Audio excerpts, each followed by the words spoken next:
प्रकाश केरे हैं हमारे साथ, वरिष्ठ पत्रकार, और वैजू जी हैं हमारे साथ, फ्रांस के मसले पर पहले भी जुड़ चुकी हैं, और सार्थक बागची हैं हमारे साथ। अभी आप शायद नीदरलैंड पहुंच गए हैं सार्थक। वैजू नरावने जी हैं हमारे साथ, आप जर्नलिस्ट भी हैं, पत्रकार रही हैं। सार्थक, आप ही बताइए कि काफी यहां पर खुशी देखी गई। मतलब अगर चुटेले लहजे में कहूं तो ऐसा लगा कि चलिए, अगर आप यहां मोदी जी को नहीं हरा सकते तो फ्रांस में ही उनकी जीत से खुश हैं, इसलिए लोग काफी खुश नजर आ रहे थे। क्या ये वाकई लेफ्ट राइट की कोई हार है क्या बड़ी? देखिए जी, मैं ये सार्थक से पूछा जी। हाँ सार्थक, हाँ। जी रविश, पहले तो मैं ये स्पष्ट कर दूं कि हाँ, मतलब ये एक जीत है मैक्रोन की, जो 65% वोट से जीते हैं। हाँ। पर 35% वोट अगर फ्रंट नेशनल को मिला है, जो कि दक्षिण पश्चिमी पार्टी है, तो ये एक एक्चुअली गंभीर विषय है और चिंता का विषय है, क्योंकि इसके तुरंत बाद अभी जून महीने में लेजिस्लेटिव असेंबली होने वाली है। हाँ। लेजिस्लेटिव असेंबली की इलेक्शन होने वाली है, जिसमें पार्लियामेंट के एमपीज का चुनाव होगा, और उसमें लापेन के पास ऑलरेडी 2 एमपी है, जबकि तो मैक्रोन के पास अभी भी एक एमपी नहीं। तो अभी ये दोनों दल उस तरह से अपना प्रचार करेंगे, और अगर लपेन अपना उनका कैंपेन था उसको सक्षम ढंग से चलाने में और उसको आगे जारी रखने की है, तो हम ये उम्मीद कर सकते हैं कि इसमें एक्चुअली ज्यादा सरप्राइज बात ये होगी कि अगर उनके ज्यादा एमपी चुनकर आए पार्लियामेंट, फ्रेंच पार्लियामेंट, क्योंकि अगर देखा जाए तो 1980 से लेके अब तक ये ग्रेजुअली बहुत इंक्रीज करता रहा है। जो एफएन जो पार्टी है, उनकी लापेन की पार्टी है, पहले उनके पिताजी को मिले थे 5 मिलियन वोट जब वो 2002 में चुने। ठीक है, पर सार्थक मैं जानना चाहता हूं कि आखिर 66% लोगों ने क्यों वोट दिया मैक्रों को, एक नए नेता को? वहां की जो पुरानी स्टैब्लिश पार्टियां हैं उनको छोड़ के इस आदमी को, इस नए नौजवान को क्यों वोट दिया? क्या लोगों ने रिजेक्ट किया? वो ये समझ पाए कि बहुत ज्यादा anti Muslim, anti migrant, anti globalisation की राजनीति नहीं चलेगी? अगर वो उन बातों में ठीक है तो वहां भी नौकरियां उनसे भी पैदा नहीं होने वाली है, सीमाओं को बंद करके भी। देखिए, इसके लिए एक्चुअली हम लोग 2 टर्म पहले अगर जाएंगे, जो सार्कोजी का टर्म था, जो रिपब्लिकन प्रेसिडेंट थे, और जो सोशलिस्ट प्रेसिडेंट थे हॉलैंड में, इन दोनों के टर्म बहुत ही ज्यादा अनइम्प्रेसिव रहे थे। एंड लोगों में एक एंटी एस्टैब्लिशमेंट का फीलिंग हो गया था कि ये दोनों मेन स्ट्रीम पार्टियों से कुछ नहीं होने वाला है, और इनके जो विचार है और इनकी पॉलिसीज है वो धरातल पे काम नहीं करती। इस तरह से एक अरुचि, एक वितृष्णा टाइप की आ गई थी लोगों में कि एंटी एस्टैब्लिशमेंट। तो उसी में मैक्रोन और लापेन दोनों एंटी एस्टैब्लिशमेंट के सिंबल बन के उभरे हैं इस चुनाव में। और एक और चीज मैंने जो लोगों से बात करके जाना कि 2 चीजें हैं कि फ्रांस में पहले मानते थे कि लिबर्टी, इक्वालिटी और फ्रेटर्निटी, ये 3 सिद्धांत मूल है फ्रांस के, और उसमें अभी एक चौथा भाग जुड़ गया है जो कि सिक्योरिटी है। अब लापेन का सिक्योरिटी था कि इमिग्रेंट से सिक्योरिटी देना और टेररिज्म से सिक्योरिटी देना, जबकि मैक्रोन का सिक्योरिटी था कि जॉब सिक्योरिटी और इकोनॉमिक सिक्योरिटी। और मुझे लगता है कि लोगों ने जिन्होंने स्ट्रैटेजिक चॉइसेस किए हैं, उन्होंने एटलीस्ट ये डेमोक्रेसी को बचाने के लिए, या फिर अगर उन्होंने पहले राउंड में किसी और को वोट दिया होगा, फिर भी उन्होंने दूसरे राउंड में आके मैक्रोन को दिया, क्योंकि इकोनॉमिक सिक्योरिटी के चलते उन्होंने मैक्रोन को ज्यादा। ये एक इंपॉर्टेंट बात है सार्थक। मैं दर्शकों को बता दूं कि सार्थक वहां पर एक शहर में फ्रांस के मतदाताओं के साथ बात कर रहे थे, वहां पर रह के चुनाव देख रहे थे। अभी वो एम्स्टर्डम में वहां पर वो रिसर्च करते हैं, बिहार, महाराष्ट्र में भी रिसर्च किया। वैजू, मैं आपसे जानना चाहता हूं कि एक महत्वपूर्ण बात सार्थक ने कही कि 2 तरह की सुरक्षा की बात हो रही थी। लापेन कह रही थी कि आतंकवाद से सुरक्षा हम देंगे। फ्रांस में बाकी यूरोपीय देशों की तुलना में कहीं ज्यादा, 2015 में 400 से अधिक आतंक के आरोप में लोग गिरफ्तार हुए वगैरह वगैरह। लेकिन आतंक की सुरक्षा से ज्यादा लोगों ने नौकरियों और अर्थव्यवस्था की सुरक्षा को ज्यादा चुना है। क्या हम ये माने कि नौकरी देने या इकोनॉमिक सुरक्षा देने में लोगों के मन में ये सवाल उठ रहा है कि राइट विंग भी उतना ही कमजोर है जितना, जिसको वो लिबरल आप कह लें या जितना लेफ्ट कह लें? देखिए, एक तो सार्थक ने बिल्कुल ठीक कहा कि जो एस्टैब्लिश्ड पार्टीज हैं उनके खिलाफ ये वोट आया है। अगर आप right wing, traditional right wing conservative जो मिस्टर फियों थे, मिस्टर सार्कोजी की पार्टी के, उनके साथ बहुत बड़ा फाइनेंशियल स्कैंडल हुआ था, क्योंकि उन्होंने अपने ही बीवी और अपने ही बच्चों को नौकरियां दे दी थी और 9 लाख से ज्यादा रुपए, 9 लाख से ज्यादा यूरोज उनको दिए थे, जो लोगों को पसंद नहीं आया, क्योंकि वो कह रहे थे मैं बहुत सच्चा आदमी हूं, मैंने कभी ऐसा नहीं किया, मैं बहुत ऑनेस्ट आदमी हूं। और उसके बावजूद ये लोगों को पता चला कि इन्होंने अपने ही फैमिली को इतने सारे स्टेट के पैसे दिए हुए हैं, तो उसकी वजह से उनके जो इलेक्टरल चांसेस थे उसमें बहुत ठेस पहुंची है। और दूसरी तरफ ओलंद की पार्टी जो है सोशलिस्ट पार्टी, अब वो 5 साल से पावर में है, इसलिए वहां पर एंटी इनकम्बेंसी फैक्टर बहुत हो गया था।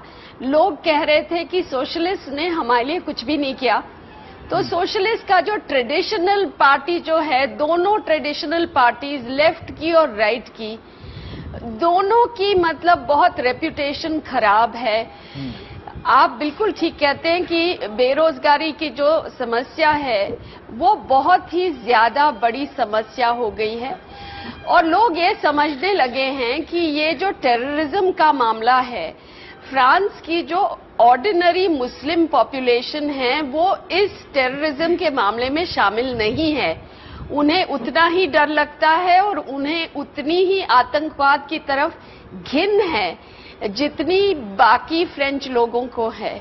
इसलिए ये भी वो जान गए हैं कि जो भी आज तक टेररिस्ट निकले हैं उनके यहाँ कुछ न कुछ सोशल प्रॉब्लम्स भी आए हुए हैं जी। या तो वो जेल में थे या कहीं ना कहीं उनका रेडिकलाइजेशन हुआ है, सोशल उनकी सक्सेस नहीं हुई है।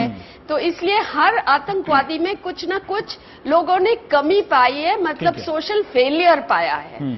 इसलिए ये कहते हैं कि ये एक्सट्रीम एलिमेंट है, और इनको जो है, जैसे मारीन ले पेन कहते हैं, सारा इस्लाम, जो भी इस्लामिक पॉपुलेशन है, अब 6 मिलियन लोग हैं जो मुस्लिम हैं फ्रांस में, वो सब के सब एक जैसे हैं।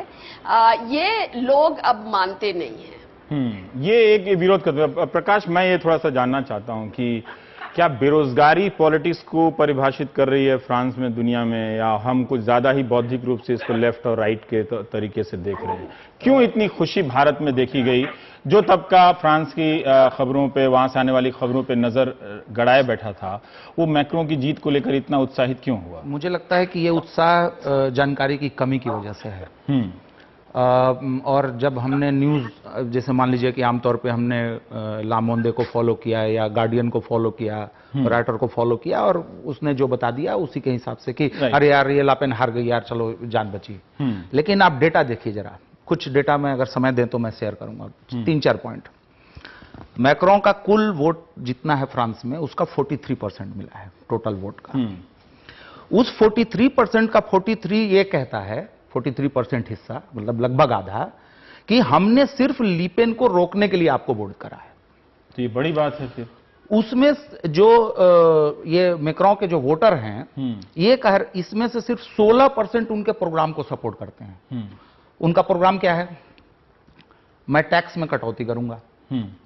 बैंकों को वो वापस पेरिस में बुला रहे हैं और कह रहे हैं कि जो अभी 33.3% का जो कॉर्पोरेशन टैक्स है वो हम 25% कर देंगे। वो यहां भी चल रहा है 25%। बिल्कुल पूरे दुनिया में। इसीलिए मैं कह रहा हूं कि इस नतीजे में सिर्फ एकमात्र सिल्वर लाइनिंग है, एकमात्र अच्छी बात यह है कि लापेन जो है रुक गई हैं। लेकिन आप जो कह रहे हैं कि जिन्होंने मैक्रों को वोट दिया है उनमें से 16% से ज्यादा, मतलब 16% ही उनके कार्यक्रम में दिलचस्पी रखते हैं, बाकी ने एक दक्षिणपंथी राजनीति या नफरत की राजनीति को रोकने के लिए वोट दिया। अगर आप इसको ये तो बड़ी बात है कि वो अपनी प्राथमिकताओं में सबसे ऊपर यही रखते हैं कि किसी तरह से ये जो नफरत की आंधी आ रही है जिसमें पूरी कम्युनिटी को टारगेट किया जा रहा है, इसको रोको। देखिए मजेदार बात है कि पब्लिक जो है वो इस पे फोकस कर रही है कि ये नफरत, ये रेसिज्म, ये रिफ्यूजी के अगेंस्ट में चीजें नहीं होनी चाहिए। फ्रांस एक कॉस्मोपॉलिटन कंट्री है और हमें उस हिसाब से आगे बढ़ना चाहिए, ये वोटर चाह रहा है। लेकिन अब वोटर मजबूरी में जिस आदमी को दे रहा है वो देखिए क्या कह रहा है।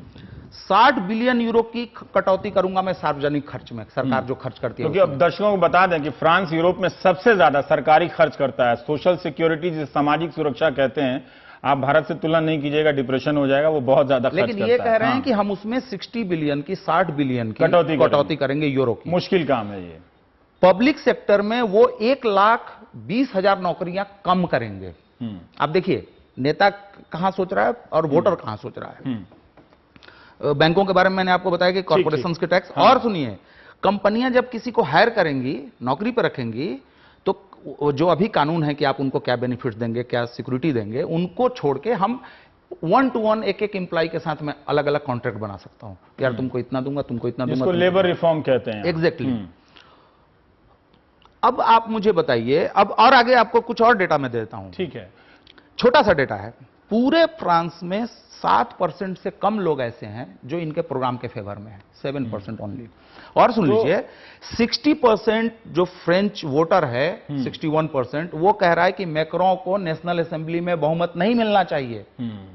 तो फिर बैजू, मैं आपसे जानना चाहता हूं कि जो प्रकाश ने कहा, अगर एक फेस वैल्यू पे हाँ सार्थक, एक सेकंड आ रहा हूं सार्थक, जो प्रकाश ने कही बात कि लोगों के सामने वो मालूम है कि वो नेता गलत चुन रहे हैं या वो नेता उस तरह से उनकी आर्थिक नीतियां नहीं बना सकता है, लेकिन इसके बाद भी बैजू वो उस नेता पे इसलिए दांव लगा रहे हैं कि वो नेता लापेन की तरह, मतलब किसी कम्युनिटी के खिलाफ, इस्लाम विरोधी, मुसलमान विरोधी या रिफ्यूजी या फिर माइग्रेंट जो हम लोग नौकरियां करने जाते हैं, उनको दुश्मन के देखने की राजनीति के पक्ष में नहीं है। तो ये ज्यादा प्राथमिकता हो गई है लोगों के बीच। नहीं, मैं प्रकाश से पूरी तरह सहमत नहीं हूं जब वो कहते हैं कि सिर्फ 7% लोग हैं जो मैक्रों के प्रोग्राम को सपोर्ट करते हैं। इसके ऊपर काफी कंट्रोवर्शियल फिगर्स आई हैं। 7% एक जगह की फिगर है, लेकिन उनका जो आप सोचिए 3 साल पहले इनको कोई जानता भी नहीं था। वो बैंकर थे, रॉथस्चाइल्ड बैंक में काम करते थे, उनको चुन लिया फ्रांसवा होलांड ने, ले आए एलिजे पैलेस में उनका एडवाइजर बनने के लिए। उसके बाद उनको इकोनॉमी मिनिस्टर बना दिया। 2 साल पहले वो इकोनॉमी मिनिस्टर हुए थे और 1 साल पहले पिछले नवंबर में उन्होंने इस्तीफा दे दिया और अपनी ये जो और मार्च, उनकी जो मूवमेंट है फॉरवर्ड फ्रांस करके, उसको उन्होंने शुरू कर दिया। तो ऐसी बिल्कुल बिना जान पहचान की व्यक्ति को, मैक्रो में कई क्वालिटीज हैं जो फ्रेंच लोगों को बहुत पसंद है। एक तो वो बहुत यंग है, दूसरा उनको वो फ्रेंच लोग देखते हैं कि वो मॉडर्नाइजर है। वो जो फ्रेंच की पुरानी ट्रेडिशंस है, जैसे वर्क प्लेस पे ट्रेडिशंस है, काफी जो उनको वोट मिला है वो कैपिटलिस्ट ग्रुप से भी है, लेकिन वर्किंग क्लास का वोट उन्हें नहीं आया। वर्किंग क्लास का वोट जो है वो एक्सट्रीम लेफ्ट और एक्सट्रीम राइट को गया है। अभी मैं उनसे इस बात पे भी नहीं सहमत हूं कि उनको प्रेसिडेंशियल पार्लियामेंट्री मेजॉरिटी नहीं मिल पाएगी। काफी सारे लोग हैं जो उनके सपोर्ट में बाहर आ रहे हैं और बहुत ये भी पॉसिबल है कि उनका जो प्राइम मिनिस्टर होगा वो राइट विंग प्राइम मिनिस्टर होगा और काफी सारे जो उनके मिनिस्टर्स होंगे वो सेंटर, तो वो नेशनल यूनिटी की गवर्नमेंट बनाना चाहते हैं। ठीक है सार्थक, मैं आपसे जानना चाहता हूं क्या हम समझें आम जबान में कि वहां के लोगों ने एक तरह से नेगेटिव वोटिंग की है। उनका ये कहना है कि आर्थिक नीतियों में लेफ्ट और राइट के पास बेसिकली कोई आइडिया नहीं है। अगर आप ढंग से देखेंगे तो इन दोनों के पास दुनिया को रोजगार देने के मामले में मोबाइल ऐप बनाने के अलावा कोई आइडिया तो है नहीं इनके पास। तो क्या वो अपनी प्राथमिकता ये तय कर रहे हैं कि फ्रांस की संस्कृति, जो समाज है, उसके बीच की जो रिश्तेदारी है, मोहब्बत है, वो बच जाए अभी? देखिए रवि, पहले मैं जिस बात को बताने की कोशिश कर रहा था कि मैं था लील में, जो नॉर्थ फ्रांस है, और वो एक सोशलिस्ट और लेफ्ट प्रोविंस है और वहां पे पहले इंडस्ट्रीज हुआ करती थी। और वहां से जो फर्स्ट राउंड में जो कैंडिडेट आगे जीत रहे थे मेलेनचॉन, वो एक कैरिज्मेटिक कैंडिडेट थे, लेफ्ट, रेडिकल लेफ्ट उनकी पॉलिसीज थी और काफी युवा लोगों से जिनसे मैंने बात की और वो उनसे काफी आइडेंटिफाई कर पा रहे थे इस तरह से। बिकॉज फिफ्थ रिपब्लिक में ये फ्रांस की जो प्रेसिडेंसी ये क्रिएट ऐसे किया गया है कि they always look forward to a charismatic और स्ट्रॉन्ग एक लीडर चाहते हैं, और जिसमें लपेन और ये भी था मैक्रोन एक हेरिडिटरी पॉलिटिशियन नहीं है, और डिनेस्टी मैं भी बोल रहा हूँ कि मैक्रोन एक हेरिडिटरी पॉलिटिशियन नहीं है, और जबकि लपेन पे एक डिनेस्टी का भी टैग था कि वो पिता की विरासत में मिली है। इस तरह से भी लोगों के एक युवाओं में खासकर इस तरह से एक अलगाव दिखा। पर मैं कह रहा हूँ वो बैलेंस ऑफ सार्थक थोड़ा रुकना पड़ेगा, ऑडियो इतनी साफ नहीं आ रही। पर प्रकाश, तो क्या हम बहुत ज्यादा एक्साइटेड होने के लिए? एक्साइटेड नहीं होने की है। और वैजू जी जो कह रही थी, तो मैं सिर्फ एक हफ्ते पहले जाऊंगा। 1 तारीख को वोटिंग हुई थी फर्स्ट फेज की, तब इनको 24% मिला था। ठीक है, उस नहीं, मैं ये कह रहा हूं कि 1 हफ्ते में क्या मैक्रोन ने अपना करिश्मा बहुत बढ़ा लिया, अपनी पॉलिटिक्स बहुत चेंज कर ली, अपने प्रोग्राम में चेंज कर लिया? ऐसा नहीं हुआ। मैं ये कहना चाह रहा हूं कि आप बताइए कि राइट गॉलिस्ट पार्टी से लेके और लेफ्ट सोशलिस्ट पार्टियां तक, मिलोशो ने नहीं डायरेक्टली, मिलोशो ने अपने वोटर को सिर्फ ये कहा कि लापेन को एक भी सिंगल वोट नहीं जाना चाहिए, और एक तरीके से तो मैं ये कह रहा हूं कि ये उनका वोट ही नहीं है, ये उनका वोट नहीं है। इस बात को हमें समझना चाहिए। क्यों? अब आपको एक छोटा और डेटा दे रहा हूं। छोटा डेटा, समय कम है, छोटा डेटा। सबसे कम शिक्षित जो 10 कम्यून है, उतना बेसिक नहीं, इसलिए आपको समझने में आसानी होगी कि सबसे कम शिक्षित जिस 10 जगहों पे लोग रहते हैं, वहां पर इनको 53% मिलता है, और सबसे ज्यादा शिक्षित 10% कम्यून में इनको 84% मिलता है। वर्किंग क्लास में भी यही है, जो जहां सबसे ज्यादा कमाने वाले आदमी है वहां सबसे ज्यादा वोट इनको मिल रहा है, जहां सबसे कम कमाने वाला आदमी है वो इनको वोट नहीं दे रहा है। तो ये किसको अपील कर रहे हैं? मैं तो चुनाव जीत रहे हैं, ये किसको अपील कर रहे हैं? अब चूंकि जीत गए हैं, तो इसीलिए मेलोशो ने आज भी कहा कि वो 70 लाख लोग और ये एब्सेंट वाले और जो भी उनके वो कर रहे हैं, उनको नेशनल असेंबली पे फोकस करना चाहिए, और इनके प्रोग्राम को हमें डिस्टर्ब करना होगा। ये वो आके लोग कह रहे हैं। शुक्रिया, आज के लिए इतना ही। ब्रेक के बाद हम एक और कहानी है जो हम छोड़ नहीं सकते, तो ब्रेक लेना पड़ेगा।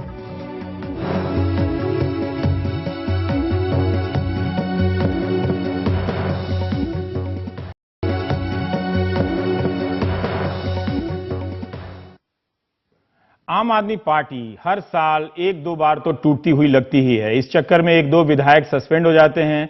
ऐसा ना हो कि दिल्ली विधानसभा में सस्पेंड विधायक अपनी कोई नई पार्टी बना ले। ताजा मामला कपिल मिश्रा का है, जो मंत्री से हटे और अब फिर आपकी सदस्यता से हटा दिए गए हैं। उनका आरोप था कि अरविंद केजरीवाल को उन्होंने उनके घर में सत्येंद्र जैन से 2 करोड़ रुपए लेते देखा। यह पैसा केजरीवाल के एक रिश्तेदार के जमीन सौदे से जुड़ा था। उन रिश्तेदार का सोमवार को दिल्ली में निधन हो गया। कपिल मिश्रा ने केजरीवाल के 2 सबसे खास सहयोगियों पर टैंकर घोटाले की जांच रिपोर्ट को दबाए रखने का भी आरोप लगाया। इस सिलसिले में पहले वो एसीबी से मिले और फिर सीबीआई का दरवाजा खटखटाने जा रहे हैं, और अरविंद केजरीवाल से सवाल हो रहा है कि वे इस्तीफा क्यों नहीं दे रहे हैं, जबकि दूसरों से वो यही आशा करते थे। शरद शर्मा, मुकेश सिंह सेंगर की ये रिपोर्ट देखिए। सत्येंद्र जैन ने पैसे दिए, अरविंद केजरीवाल जी ने पैसे लिए, मेरी आंखों के सामने लिए और अपने घर के अंदर लिए। दिल्ली सरकार से निकाले गए मंत्री कपिल मिश्रा यही नहीं रुके। आरोप लगाया कि केजरीवाल के साढ़ू को फायदा पहुंचाने के लिए सत्येंद्र जैन ने दिल्ली के छतरपुर में एक लैंड डील करवाई। जमीन की डील के लिए 50 करोड़ रुपए, छतरपुर में एक 7 एकड़ के फार्म हाउस की डील और पीडब्ल्यूडी डिपार्टमेंट के 10 करोड़ रुपए के फर्जी बिलों को सही साबित करने का काम सत्येंद्र जैन जी ने किया। अरविंद केजरीवाल जी के एक रिश्तेदार, उनके ब्रदर इन लॉ, उनके रिश्ते में साड़ू लगते हैं, बंसल परिवार की संस्थाएं हैं, उनके लिए किया। कितना कपिल जी झूठ बोल सकते हैं, सारे को देख ले। इंतहा हो चुकी है झूठ बोलने की।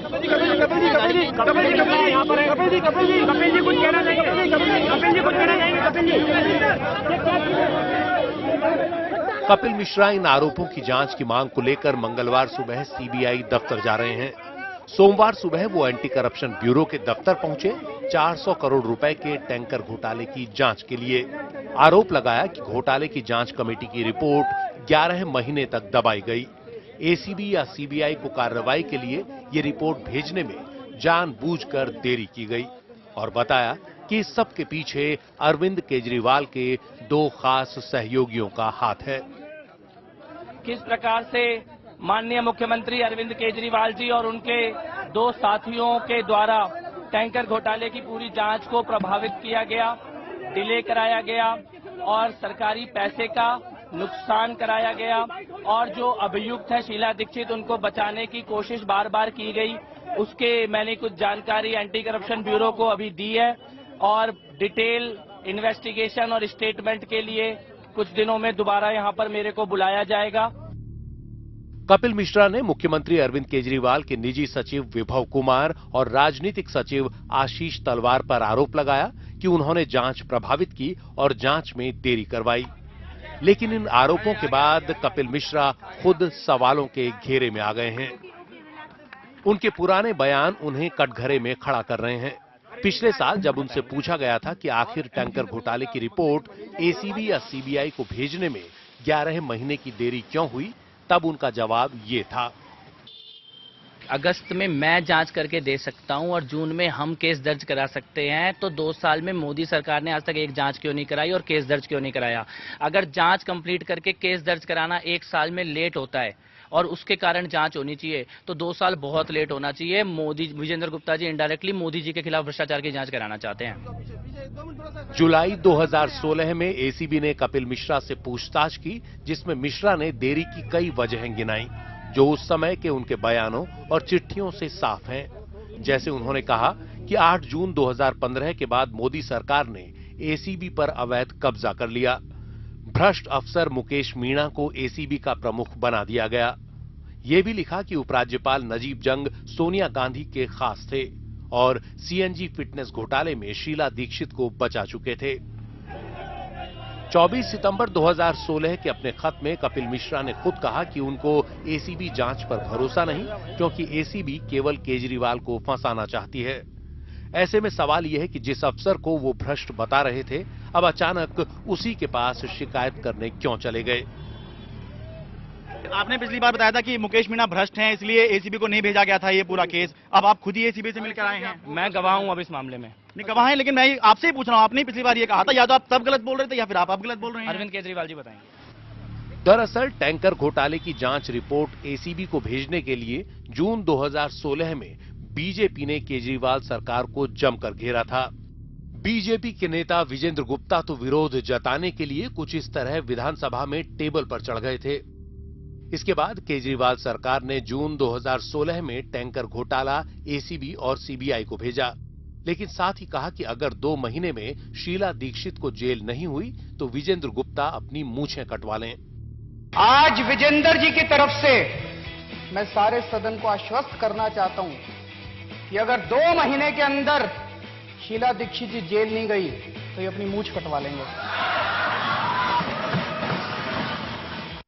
इसके बाद बड़ी ही गंभीरता दिखाते हुए तब के जल मंत्री कपिल मिश्रा ने बाकायदा प्रेस कॉन्फ्रेंस बुलाई, एक वेबसाइट लॉन्च की, nojailnomooch.com।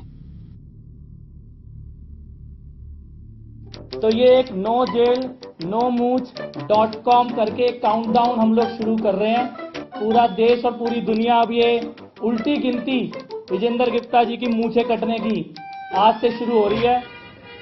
लेकिन अब कपिल मिश्रा नए तेवर नए रूप में दिख रहे हैं, केजरीवाल पर निशाना साधते। आम आदमी पार्टी के मुताबिक कपिल मिश्रा मंत्री पद से हटाए जाने से बौखला गए हैं और बीजेपी की भाषा बोल रहे हैं। लगातार कपिल मिश्रा वही बातें कह रहे हैं जो पिछले दिनों से, महीनों पहले से लगातार बीजेपी के लोग करते आ रहे हैं और केंद्र की सरकार जो काम कर रही है उसी बात को वो लगातार अब बोलने के लिए सामने आ रहे हैं। अपने सारे काले कामों को एक ही पर्दे से ढकना चाहते हो कि जो भी सवाल उठाएगा वो बीजेपी का एजेंट है, जो भी सवाल उठाएगा वो मोदी का एजेंट है। कपिल मिश्रा के बदलते तेवरों का आप आलाकमान को शायद पहले ही आभास हो गया था। यही वजह है कि उन्हें आनन फानन में मंत्री पद से हटा दिया गया। आरोप लगने से पहले ही कुमार विश्वास और मनीष सिसोदिया केजरीवाल के घर पहुंच गए। काफी लंबी बैठक के बाद उप मुख्यमंत्री मनीष सिसोदिया ने मिश्रा के आरोपों को सिरे से नकार दिया। जिस तरह के आरोप, बेबुनियाद आरोप उन्होंने लगाए, उसके बारे में अब मैं क्या कहूं, वो तो बात जवाब देने लायक भी नहीं है। कोई इस पर यकीन नहीं कर सकता। बहुत ही उलझलूल आरोप उन्होंने लगाए हैं, उनका कोई सिर पैर नहीं है। इसके बारे में इतना ही कहा जा सकता है, उसका कोई जवाब नहीं है। वैसे इस पूरे मामले का एक पहलू यह भी है कि कपिल मिश्रा कुमार विश्वास के करीबी होने की वजह से मंत्री पद से हटाए गए, लेकिन बदले हालात में कुमार विश्वास ने कपिल मिश्रा से दूरी दिखा दी। भ्रष्टाचार विरोधी आंदोलन के लिए आज ये एक दुखद दिन है। हमने एक पार्टी बनाई, 2 बार सरकार बनाई। पार्टी के अंदर ट्रांसपेरेंसी, कार्यकर्ताओं की आवाज, भ्रष्टाचार के लिए जीरो टॉलरेंस और जितने भी इश्यूज हैं उन पर हम पीएसी में घोर लड़ सकते हैं, असहमत हो सकते हैं, एक दूसरे से नाराज हो सकते हैं, लेकिन अरविंद से मेरा 12 वर्ष का परिचय और इतने साल काम करने के बाद मैं ये कह सकता हूं कि अरविंद केजरीवाल भ्रष्टाचार करेगा, पैसे लेगा, ये मैं सोच भी नहीं सकता और ये उनके शत्रु भी नहीं सोच सकते। भ्रष्टाचार के खिलाफ एक आंदोलन से निकलकर आई आम आदमी पार्टी के छोटे से सफर में पहली बार अरविंद केजरीवाल पर भ्रष्टाचार के आरोप लगे हैं। कुछ उसी तरह जैसे केजरीवाल एक दौर में दूसरों को निशाना बनाते रहे। 2012 में तब के प्रधानमंत्री मनमोहन सिंह और उनकी कैबिनेट के 14 मंत्रियों से बिना सबूत इस्तीफा मांगते हुए उन्होंने जंतर मंतर पर आंदोलन किया। 2012 में ही मुकेश अंबानी पर स्विस बैंक में खाते होने का आरोप लगाया। जब सबूत मांगे तो कहा सरकार आरोप खारिज करके दिखाए। हाल ही में प्रधानमंत्री मोदी की डिग्री का सवाल उठाया और चुनावों में बीजेपी की जीत को ईवीएम में छेड़छाड़ से जोड़ दिया। केंद्रीय मंत्री नितिन गडकरी पर आरोप लगाया तो मानहानि के मुकदमे में जेल जाना पड़ा और वित्त मंत्री अरुण जेटली पर डीडीसीए घोटाले में शामिल होने का आरोप लगाया और अब मानहानि का केस झेल रहे हैं। अब देखना है कि दूसरों को इस तरह घेरने वाले अरविंद केजरीवाल अपने खिलाफ उछाली गई इस ताजा चुनौती से कैसे निपटते हैं। अरविंद केजरीवाल की आरोपों की राजनीति अब उन्हीं पर भारी पड़ रही है। उन्हीं से राजनीतिक पैतरे सीखकर कपिल मिश्रा उन्हीं पर आजमा रहे हैं। इसलिए आलम यह है कि कपिल मिश्रा ने आरोप बहुत सारे लगाए हैं, लेकिन सबूत एक भी पेश नहीं किया, फिर भी आम आदमी पार्टी परेशान है। कपिल मिश्रा आरोप पे आरोप लगा रहे हैं और आम आदमी पार्टी सफाई दिए जा रही है। दिल्ली से कैमरा पर्सन एन रवि के साथ मैं Sharad Sharma, NDTV India.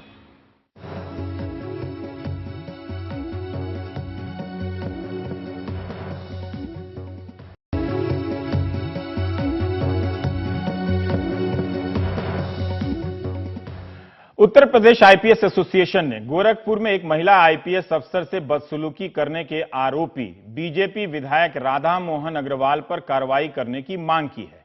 IPS association को पहले भी एसएसपी लव कुमार के मामले में 2 दिन बाद बयान जारी करना पड़ा था। तब लव कुमार का उसके बाद बयान का यह असर हुआ अच्छा कि सहारनपुर से उनका नोएडा तबादला कर दिया गया।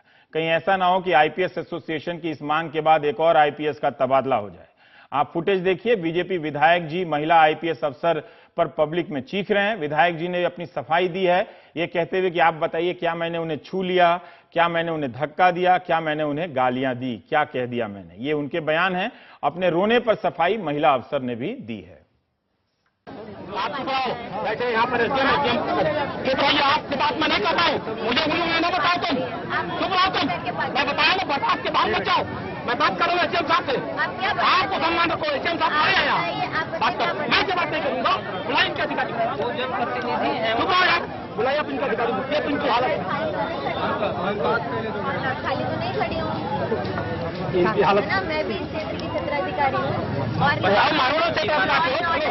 बिगाड़ रखा है, उसी के संबंध में आपसे बात कर रही हूँ। विधायक जी महिला आईपीएस चारू निगम पे इतना अकबबूला थे कि उनसे बात करने को भी तैयार नहीं हुए। उनके बर्ताव से आईपीएस चारू निगम इतना जलील हुई कि रो पड़ी। 8 साल का बच्चा था, उसको उठाकर रवा कर फेंक दिए। 8 साल का बच्चा, वो बच्चा भी यही है। कच्ची शराब के कारोबार के खिलाफ लोग रास्ता जाम कर रहे थे, जिनमें तमाम महिलाएं थीं। सीओ गोरखनाथ चारू निगम ने मौके पे पहुंच के जबरदस्ती जाम खुलवाया तो प्रदर्शनकारियों ने पुलिस पे पथराव किया, महिला आईपीएस को डंडे मारे। इस पे पुलिस ने कुछ लोगों को पकड़ लिया। नाराज विधायक का आरोप था कि महिलाओं पे लाठीचार्ज किया गया। आप बताइए, क्या मैंने उनको छू दिया, क्या उन्हें ढकेल दिया, क्या उन्हें गालियां दे दी, क्या कह दिया मैंने? 70 साल की महिला को जब मार रही थी वो, तो उस महिला की बेइज्जती का समझ में नहीं आ रहा था। आईपीएस चारू निगम ने अपनी फेसबुक पे लिखा कि मेरे आंसुओं को मेरी कमजोरी ना समझना, कोमलता से अश्क छलक गए। मेरी ट्रेनिंग में मुझे कमजोर होना सिखाया ही नहीं है। मैं मीडिया की शुक्रगुजार हूं जिसने मेरा साथ दिया, क्योंकि उन्होंने सब कुछ अपनी आंखों से देखा है। विधायक जी हमें दिखाएं कौन सी महिला को पीटा गया है। नेचुरल सी बात है, जब भीड़ में से चिन्हित करके किसी को ले जाना पड़ेगा तो एटलीस्ट इतना बल तो प्रयोग करना पड़ेगा ना कि उनको थोड़ा धकेल कर ले जाया जाए। मेरे पास वीडियो है कि पुलिस पिटी है, पुलिस के ऊपर डंडे चले हैं, मेरे ऊपर डंडा चला है। इसके पहले 23 अप्रैल को बीजेपी वीएचपी कार्यकर्ता आगरा में फतेहपुर सीकरी और सदर थाने पे हमला कर चुके हैं। 20 अप्रैल को सहारनपुर के बीजेपी एमपी, एमएलए और जिला अध्यक्ष पे एसएसपी के बंगले पे हमला करने की एफआईआर हो चुकी है। आईपीएस एसोसिएशन ने इसके खिलाफ ट्वीट किया है कि हाल में पुलिस पे हुए हमलों एवं जनप्रतिनिधियों के अमर्यादित व्यवहार से आईपीएस एसोसिएशन आहत है।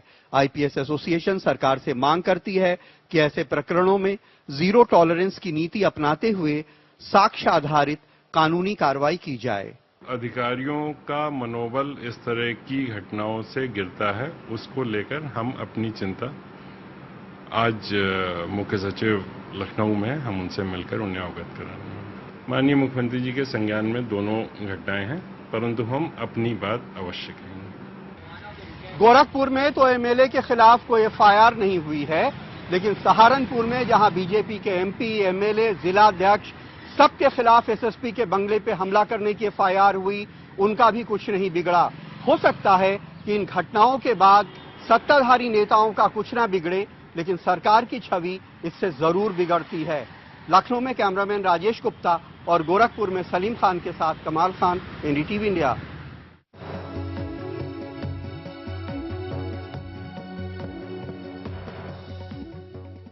से लेके अब तक ये ग्रेजुअली बहुत इंक्रीज करता रहा है। जो एफएन जो पार्टी है, उनकी लापेन की पार्टी है, पहले उनके पिताजी को गए थे 5 मिलियन वोट जब वो 2002 में चुने। ठीक है, पर सार्थक मैं जानना चाहता हूं कि आखिर 66%, 66% लोगों ने क्यों वोट दिया मैक्रों को, एक नए नेता को? वहां की जो पुरानी स्टैब्लिश पार्टियां हैं उनको छोड़ के इस आदमी को, इस नए नौजवान को क्यों वोट दिया?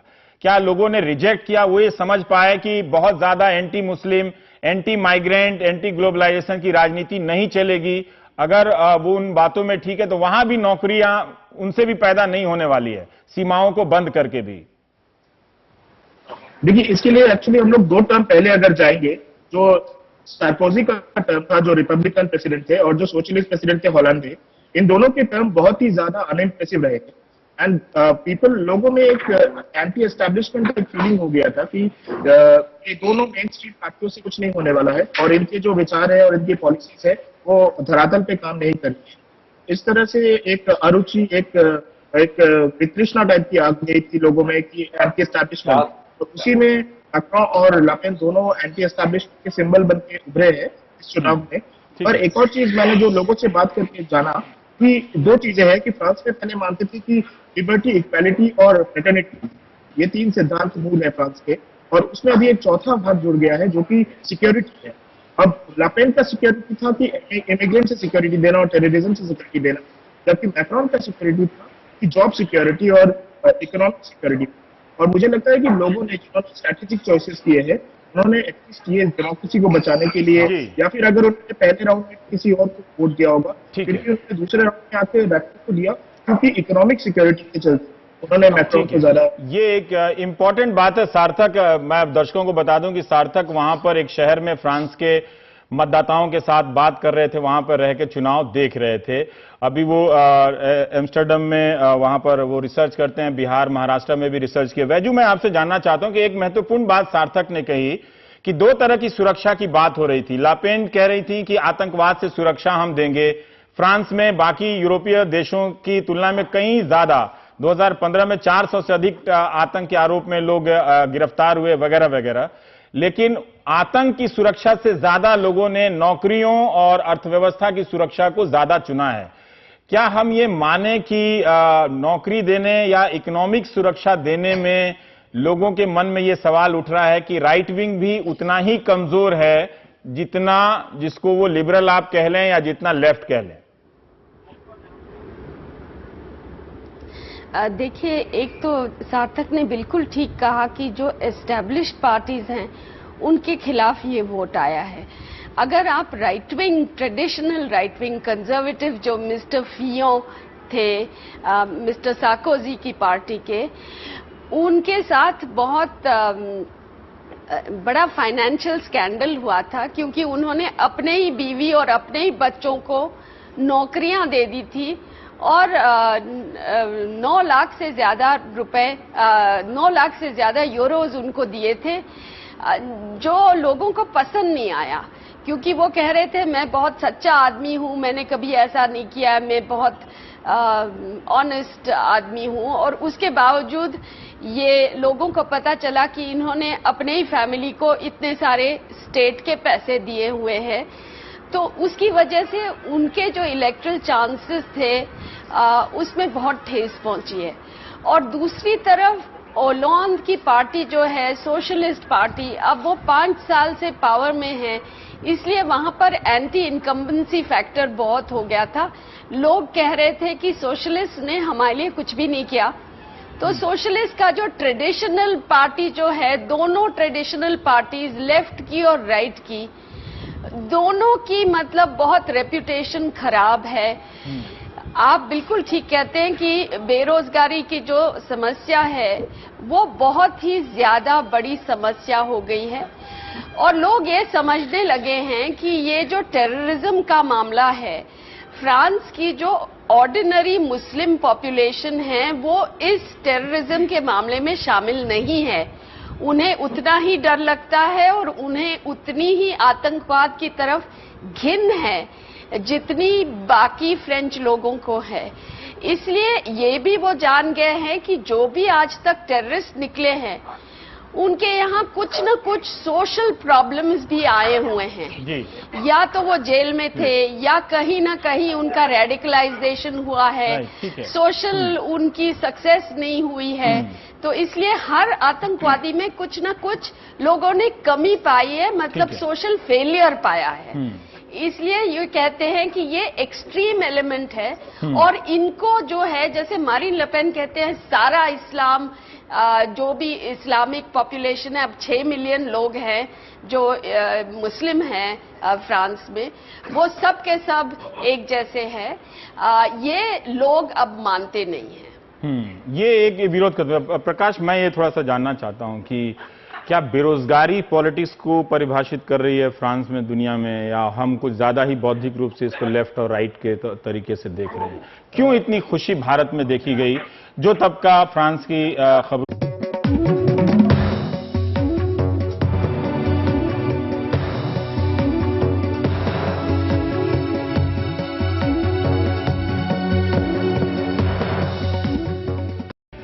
प्रकाश केरे हैं हमारे साथ, वरिष्ठ पत्रकार, और वैजू जी हैं हमारे साथ, फ्रांस के मसले पर पहले भी जुड़ चुकी हैं, और सार्थक बागची हैं हमारे साथ। अभी आप शायद नीदरलैंड पहुंच गए हैं सार्थक।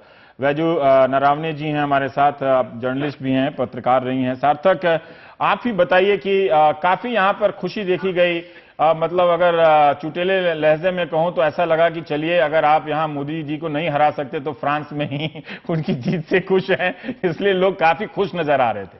क्या ये वाकई लेफ्ट राइट की कोई हार है क्या बड़ी? जी, मैं ये सार्थक से पूछा। जी हाँ सार्थक। हाँ जी रविश, पहले तो मैं ये स्पष्ट कर दूं कि हाँ, मतलब ये एक जीत है मैक्रोन की, जो 65% वोट से जीते हैं। हाँ। पर 35% वोट अगर फ्रंट नेशनल को मिला है, जो कि दक्षिणपंथी पार्टी है, तो ये एक एक्चुअली गंभीर विषय है और चिंता का विषय है, क्योंकि इसके तुरंत बाद अभी जून महीने में लेजिस्लेटिव असेंबली होने वाली है। लेजिस्लेटिव असेंबली की इलेक्शन होने वाली है, जिसमें पार्लियामेंट के एमपीज का चुनाव होगा, और उसमें लापेन के पास ऑलरेडी 2 एमपी है, जबकि तो मैक्रोन के पास अभी भी एक एमपी नहीं।